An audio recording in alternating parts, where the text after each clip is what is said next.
So I get this question a lot and people are really confused. They'll always ask me like, what should I look for in the neighborhood when I'm buying my first house or my second or my third? What are the considerations? So in this video, I'm gonna break down the things that you're gonna wanna pay attention to when you're considering buying your next house, the things that are important and the things that you should be aware of. So there's three things that determine the price of a property and how it holds its value. It's always location, and then it's the condition, and then it's the actual price, like the general price of the area. So the most important thing is always going to be the location. Like, how do you feel about this location? Is it close to where you work?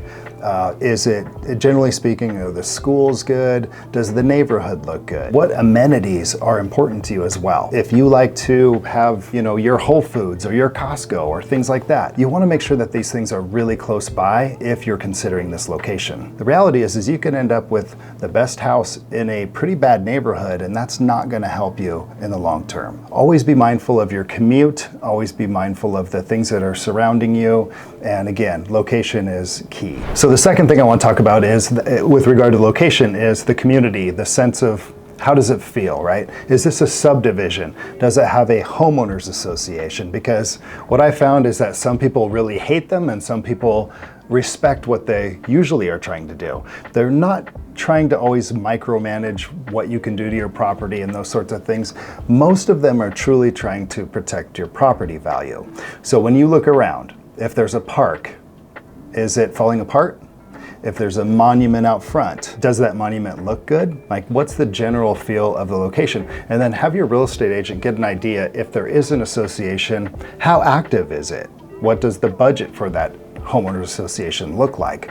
Are they making their payments to landscapers and whoever is maybe employed to make sure that that neighborhood keeps its value up and keeps its appeal? The third thing, and one of the most important things I feel like in researching neighborhoods, is what is going on with the home values in that neighborhood. And they kind of go hand in hand. I'm going a little in order here because the reality is if there's a HOA that's not functioning, or if it's an area without an HOA and the surrounding area is just kind of falling apart, it's going to start to affect the overall value of the homes in that area. So what's the general consensus here? What's happening? Those are things that you got to really take into account, because I can tell you there's a lot of people who will buy a home that aren't mindful of these things, and years later they're going to regret that. I live in a master plan community and there's events, and I actually enjoy those events. We have kids, they like those events. So if that's a place that you feel like you want to live, just look in advance and figure out if that's the type of place that has things that you can participate in. All right, so number 4, we talked about it already, but let's research the home values. There are particular neighborhoods that are, even though the market may be trending a little bit upward, they're not trending so far upward. So what's a general consensus? What's the outlook? What has been occurring and what do you expect in the future with regard to your home values? And a good real estate agent should be able to help you figure that out. What's the general makeup of the neighborhood? Does it have a high turnover? So turnover is going to be in a 1-year period of time, how many houses are there? So let's say there's 100 houses in the neighborhood, but you come to find out that this is a neighborhood where 20% of the people move out every year. If you're going to put down roots in this neighborhood, you're going to own the home for 10 years. Also, is it an area where there's a lot of renters? It goes hand in hand with the turnover. How do you feel about that? Do you want to live with a bunch of other homeowners where you can develop that sense of belonging with other people? Again, it really depends on you. Some people want the opposite, and that's totally fine. All I'm saying is understand what kind of neighborhood it really is. Let's say you live in an area, or you're planning to buy in this area, and it's surrounded by trees. Right now it's surrounded by trees.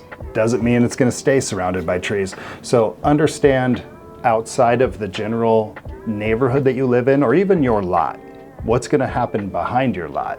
It might be trees. Maybe 2 years from now, somebody's going to buy that land or already owns it and is going to develop it. So try to understand not just like your plot and not your neighborhood. Try to understand what's going to be beyond your plot and what's going to be beyond the neighborhood. How is it going to maybe be developed? Like, at least ask. So I'm going to give you a little bonus tip from a real estate agent that most people don't do. but I'd like you to. So you're planning to buy a home, let's say it's $500,000, right? You're gonna invest into this neighborhood.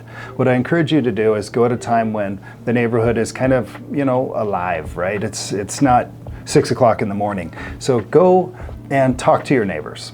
Go knock on the door of 3 or 4 neighbors, ask them what they love about the neighborhood, ask them what they don't like about the neighborhood, because what you're gonna find is you may be able to avoid a situation where it's not gonna be something that, it's not news you wanted to hear and then you can avoid that altogether, or maybe it's gonna really make you comfortable with making the decision to buy in that neighborhood. So that's my advice to you. So every week we do videos just like this one. So instead of talking about maybe the top secrets in a neighborhood, we talk about the greater area. So if you find yourself maybe thinking of relocating to the Olympia area, or maybe you already live here and you just want some more information about what there is to do, what there is to see, what the top neighborhoods are, be sure to follow our channel and check out this next video.